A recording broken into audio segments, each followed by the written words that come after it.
Assalamualaikum warahmatullahi wabarakatuh. Kembali lagi dengan materi berikutnya pada perkuliahan kita, pemrograman perangkat mobile. Saat ini kita akan membahas materi keempat, yakni tentang view dan view group.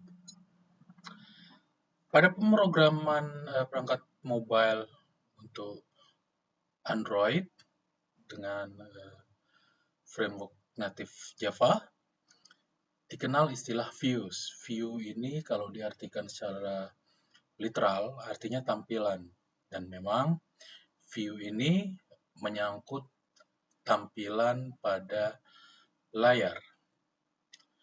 Jadi tampilan pada sebuah aplikasi Android itu dibentuk menggunakan view dan view group. Jadi kalau kita lihat ada teks, ada gambar, ada text box untuk input sesuatu, dan yang lain itu sesungguhnya merupakan sebuah view khusus gitu. Jadi ada view untuk menampilkan gambar, ada view untuk menampilkan teks, ada view untuk yang lainnya. Jadi view ini sebenarnya adalah objek yang digunakan untuk menampilkan jenis konten tertentu pada layar aplikasi kita. Jadi kalau view itu kita gunakan untuk menampilkan sesuatu pada aplikasi kita. Nah, view ini ada satu kelompok view yang dikenal dengan istilah view group. Ini sebenarnya view juga, cuma fungsinya berbeda. View group ini adalah view khusus yang digunakan untuk menampung view-view lain di dalamnya sekaligus mengatur tata letaknya. Jadi ada view group. View biasa itu untuk menampilkan suatu jenis konten tertentu. View group sendiri kita gunakan untuk menampung view lain, kemudian mengatur tata letaknya di dalam view group tersebut. Ini akan lebih mudah nanti saat kita masuk menggunakan contoh. Oke. Pada contoh awal ini, ada sebuah aplikasi Android dengan setidaknya tiga view yang terlihat terlihat langsung. Jadi view pertama ini adalah tulisan jumlah klik, view kedua adalah jumlah kliknya sendiri, view ketiga adalah sebuah tombol. Jadi aplikasinya ini misalkan kalau kita tekan klik, angka di sini akan berubah. Kita tekan lagi, angkanya akan bertambah tambah satu dan seterusnya. Ini kira-kira aplikasinya seperti itu. Nah, tiga elemen di sini ini yang disebut dengan view. Ketiga view ini, kalau untuk menampilkan teks kita gunakan apa yang namanya text view. Nah, ini dia text view pertama. Ini juga masih teks. Ini adalah text view kedua. Ini adalah tombol. Ini button. Ketiga view ini ada di dalam view group yang bernama linear layout. Diperhatikan bahwa view group linear layout ini menampung tiga buah view. Tadi sempat disampaikan sebelumnya bahwa view group itu kita gunakan untuk mengatur tata letak view di dalamnya. Nah, ini linear layout, nanti akan kita bahas lebih detail. Pada contoh ini adalah linear layout dengan tipe orientasi vertikal, sehingga apa yang ada di dalamnya akan ditata dalam satu sumbu vertikal dari atas ke bawah. Yang didimensikan lebih awal tentu berada di paling atas dan seterusnya. Ini kalau materi minggu kemarin yang terkait contoh bagaimana cara melakukan debugging itu sudah dikerjakan. Nah, hasilnya seperti ini. Jadi ada linear layout dengan tiga view di dalamnya. Jadi kita belajar di sana linear layout sebagai view groupnya, ada text view, 2 buah text view, kemudian ada tombol. Nah, ini contohnya, nanti kita akan lebih detail lagi. Oke. Kembali mengenai views, kita bahas view lebih dulu. View itu, setiap view ya punya jatah lah, katakan jatah daerah berbentuk rektangular atau persegi panjang pada layar. Ini kira-kira ilustrasinya seperti ini. View ini punya tanggung jawab untuk menggambar sesuatu, menggambar isi atau konten pada area bersangkutan, kemudian juga mendengarkan apa yang terjadi. Apakah dia disentuh, apakah dia digeser, itu tanggung jawab si view. Nah, kelas view sendiri adalah superclass bagi seluruh komponen berupa view pada Android. Ingat superclass ya, inheritance. Jadi tadi ada text view, ada button, ada image view. Itu sebenarnya adalah turunan dari kelas view. Kelas view ini adalah superclass bagi seluruh komponen view pada Android. Ini beberapa contoh saja ya.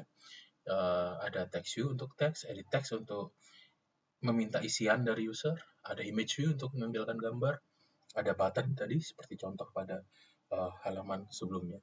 Jadi seperti itu ya, view ini sendiri punya daerah yang menjadi tanggung jawabnya, di mana dia memiliki tanggung jawab untuk menggambar entah itu teks, entah itu apapun di situ, kemudian juga mendengarkan apa yang terjadi di sana. Itu tentang view. Oke. Kemudian, view itu memiliki atribut. Pada contoh ini, nah, misalkan pada text view jumlah key di sini, kalau sebelumnya kan masih putih ya, masih background-nya putih. Nah, pada contoh ini, background-nya kok jadi hijau. Nah, tampilan sebuah view dapat diatur melalui atributnya salah satunya. Jadi ini ada daftar atribut. Di sini yang bersesuaian kenapa ini menjadi hijau, karena background-nya diberikan warna hijau. Ini kode RGB untuk warna hijau ya. Red, green, blue. Jadi tidak putih lagi seperti yang tadi. Ini ilustrasi saja. Kita akan bahas nanti tentang atribut. Jadi yang disebut atribut itu ini. Android ID, Android layout width, Android layout height, text size, layout margin, padding background, text, dan seterusnya. Ini namanya atribut ya. Daftar atribut pada view ini. Nah, kemudian kita akan bahas lebih detail. Pertama, atribut yang paling penting adalah ID atau identity. ID atau identity kita gunakan sebagai kunci untuk merujuk sebuah view pada XML. Kita tidak selalu membutuhkan ini, tapi kalau kita butuh nanti view ini diakses, dikontrol melalui activity, minggu depan kita akan belajar activity, maka kita perlu memberikan ID. Ini kayak nomor KTP-nya lah ya. Jadi kita beri suatu ID yang unik agar kita bisa akses kode ini melalui activity. Nah, kalau kita lihat contoh kode pada latihan debugging pada minggu sebelumnya, pada method onCreate itu ada inisialisasi bahwa text view jumlah klik itu diambil dari resource R, ingat R besar itu resource, yang memiliki ID jumlah klik. Inilah dia. Begitu juga dengan tombol klik. Ini kan tombol klik ini variabel bertipe button ya. Nah, objek tombol klik ini diinisialisasi dengan memanggil pada view resource dengan ID tombol klik. Ini kebetulan contohnya cuma yang jumlah klik ya. Jadi ini yang terjadi sebenarnya. Kalau kita mau akses dari activity, dari main activity, dari contoh sebelumnya, maka kita harus memberikan si view-nya ID. Setelah diberi ID, kita bisa akses dari activity, kita bisa tempelkan dia pada sebuah variabel, sebuah objek, kemudian objek itu sendiri bisa kita manipulasi. Entah kita ini misalkan set teksnya, ganti warnanya atau apapun bisa kita manipulasi via activity. Jadi ini ID tujuannya adalah agar kita bisa mengakses view dari activity. Sekali lagi, tidak seluruh view perlu kita berikan ID. Yang perlu kita berikan ID adalah yang memang akan kita manipulasi melalui activity. Caranya seperti ini, gunakan add plus ID slash baru nama view-nya. Tentunya karena ini adalah identity, berarti pada satu XML, pada satu layout XML, nama atau ID dari sebuah view itu harus unik, tidak boleh bentrok ada dua view dengan ID yang sama.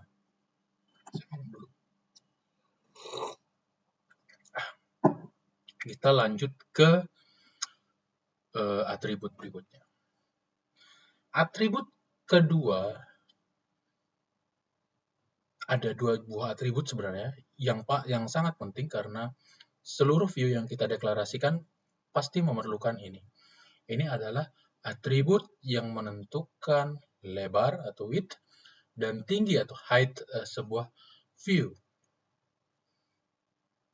Jadi misalkan tadi itu jumlah klik, kita bisa menentukan lebarnya, width, lebar, kemudian height-nya, tingginya. Ya. Oke. Width atau height ini bisa diisi dengan 3 jenis nilai. Nilai pertama adalah nilai pixelnya sendiri, tapi bukan PX ya, tapi ini di Android kita kenal istilah Density Independent Pixels, disingkat DP. Jadi kita bisa berikan nilai sekian dp, gitu, seperti ini, 16 dp untuk margin. Width ini juga bisa kita berikan nilai tersebut. Jadi lebarnya berapa, tingginya berapa, bisa kita berikan dalam bentuk dp. Itu yang pertama, satuan dp. Yang kedua, kita bisa beri view tersebut lebar maupun tinggi, width maupun height, bernilai wrap content. Artinya apa? Wrap itu artinya membungkus ya, konten ya isi dari view tersebut, artinya segimana butuhnya, segitu yang dipakai. Jadi mepet dengan isinya gitu, nggak perlu lebih, sesuai kebutuhan isinya view tersebut. Itu wrap content. Nilai ketiga, ini match parent. Match artinya menyesuaikan dengan parent, dengan ortunya, orang tuanya apa? View group yang menampung view tersebut. Karena view itu pasti ada di sebuah view group. Nah, kalau width-nya match parent, artinya width-nya sama dengan width parent-nya. Begitu juga dengan height-nya. Kalau yang dipilih adalah match parent, berarti tingginya sesuai tinggi dari parent-nya. Sehingga kalau misalkan di sini ada view group, misalkan linear layout atau apapun, kemudian kita taruh text view di sini, baik width maupun height-nya match parent, maka lebar maupun tingginya akan menghabiskan seluruh layar ini. Nah, coba lakukan eksperimen dengan ganti nilai width maupun height dari project yang tadi, project yang dibuat pada saat debugging. Kemudian nanti kembalikan ke nilai semula. Perhatikan apa yang terjadi di layar. Tidak perlu dijalankan ya, langsung kelihatan kalau dari XML. Oke, itu width dan height. Ingat, lebar dan tinggi. Bisa dalam DP, bisa wrap content, bisa match parent. Oke. Kemudian atribut berikutnya adalah padding dan margin. Nah, mestinya kalau margin sering dengar ya, kalau padding bisa jadi sudah, tapi kalau dengar sekarang, nah ini yang harus paham benar bedanya ya. Dua-duanya bicara jarak. Kalau margin itu bicara jarak dengan view lain. Jadi misalkan di sini ada 3 view berbeda. Ini merepresentasikan view yang kebetulan ada di atas si merah ini. Ini merepresentasikan view yang kebetulan ada di kanan si merah ini. Margin itu bicara jarak antara si merah dengan view di luarnya. Baik itu yang di atas maupun di sampingnya. Kalau ini misalkan layout margin berarti dari seluruh komponen di view di sekitarnya. Jadi luar ya. Ingat yang tadi ini kotak imajiner, jatah tanggung jawab si view masing-masing. Nah, antar view itu dipisah menggunakan margin. Sedangkan padding itu adalah jarak antara isi yang digambar view, konten di dalam view, dengan pinggir yang menjadi jatah kotak si view tadi. Ingat view tadi itu kan punya jatah kotak berbentuk persegi panjang ya. Jadi padding itu mendefinisikan jarak antara konten si view dengan pinggir-pinggir kotak yang menjadi jatahnya, jadi batas tanggung jawabnya. Jadi margin dan padding. Margin dan padding ini pilihannya nilainya itu sama dengan yang tadi, bisa menggunakan density independent pixels, jadi pakai dip. Di sini contohnya 16 dip. Perhatikan bahwa di sini warnanya merah karena backgroundnya, oh bukan, ini masih yang lama ini, masih mestinya hijau. Ini sepertinya dulu saya gambar manual. Oke. Nah, berikutnya salah satu atribut yang penting adalah layout gravity. Coba tambahkan pada si text view jumlah klik itu satu baris layout gravity sama dengan start. Perhatikan bahwa kalau itu dilakukan, maka jumlah klik yang tadinya ada di tengah akan bergeser ke bagian kiri layar. Kenapa? Karena atribut layout gravity menentukan posisi view relatif terhadap layout yang menjadi parent-nya. Sekali lagi ini parent-nya kan linear layout vertikal. Saat kita katakan layout gravity-nya start, maka dia akan ke awal.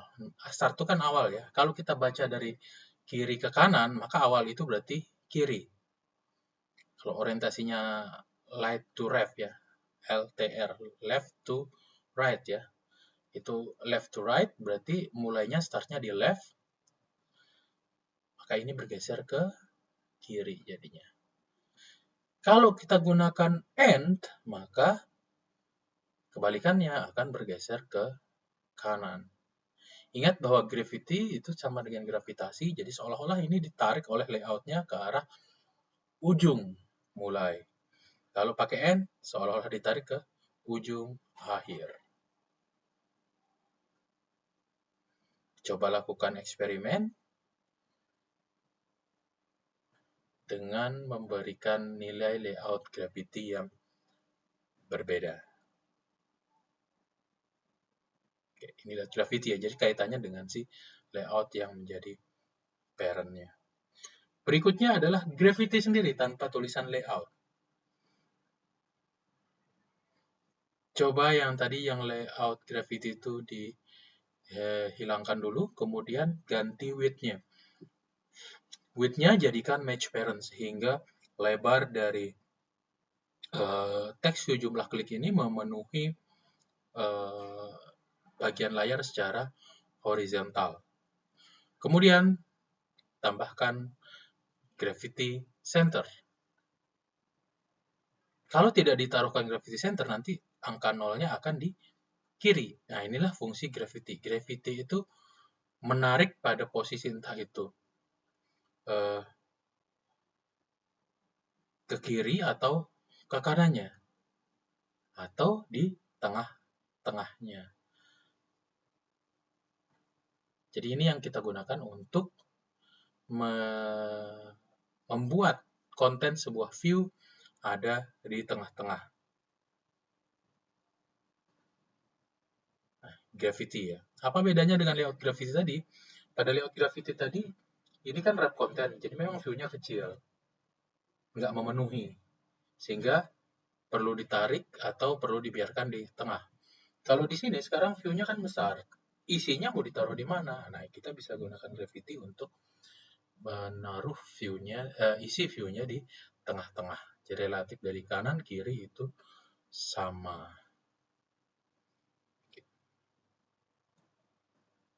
Oke, itu tadi terakhir atribut dari view. Sekarang kita, ini sebenarnya masih banyak ya, tapi yang disebutkan ini beberapa yang penting-penting yang paling sering dipakai.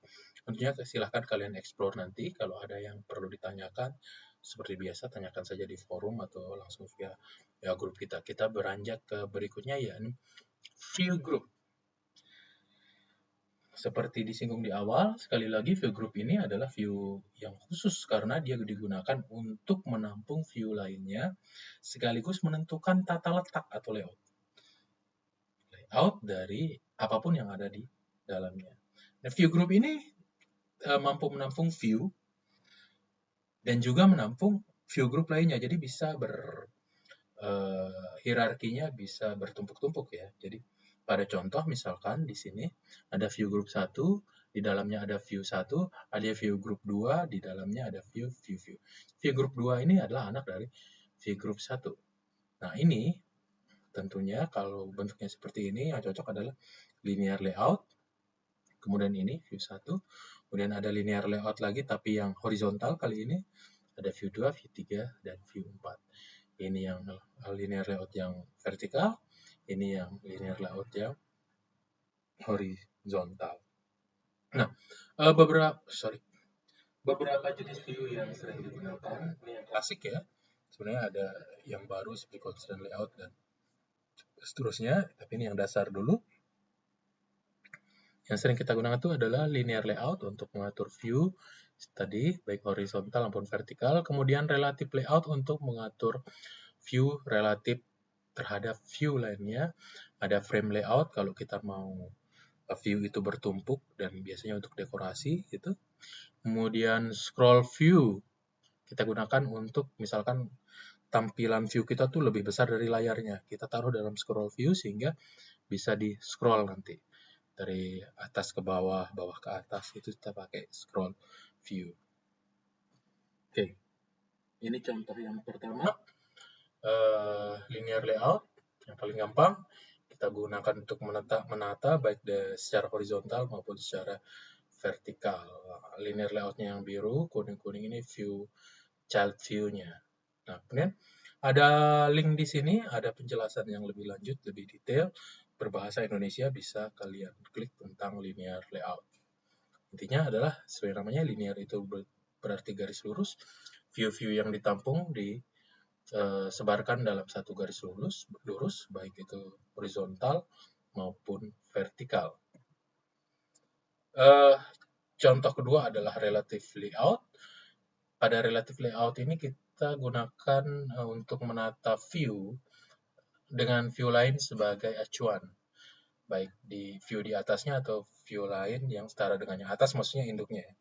Pada contoh yang diperlihatkan pada ilustrasi ini, merah ini relative layout-nya. Child-nya ya ini view A, view B, dan view C. View A relatif terhadap posisi kiri layout, view B di kanan view A, sedangkan C di bawah dan sejajar view B. Untuk lebih detailnya, saya juga berikan linknya di sini, bisa langsung dilihat pada link sekaligus untuk latihannya. Oke. Kemudian untuk yang contoh terakhir itu juga, contoh yang ini maksudnya, ada GIS-nya, kalian bisa klik di sini. Untuk kodenya nanti bisa di copy paste, taruh di contoh ininya. Coba saya klik saja, biar kebayang.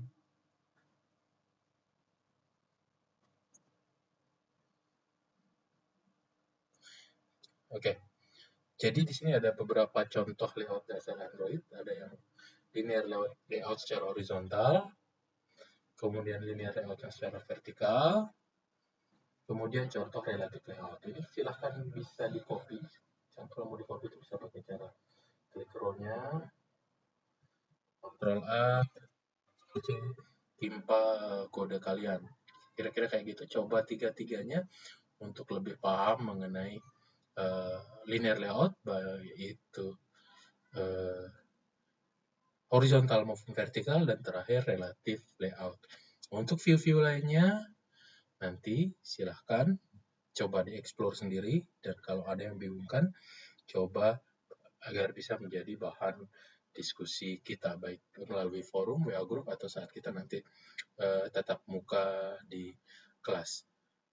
Sekian materi untuk view dan view group ini. Silahkan dicoba-coba. Yang paling penting adalah dicoba-coba, jangan tidak dicoba. Akan ada tugas, saya belum putuskan apa, tapi saat saya merekam video ini saya belum putuskan seperti apa. Yang jelas tugasnya adalah membuat view sederhana ya. Ya mungkin nggak sederhana amat, yang jelas materi ini menjadi bekal untuk mengerjakan tugas tersebut. Saya kira sekian, cukup, terima kasih. Wassalamualaikum warahmatullahi wabarakatuh.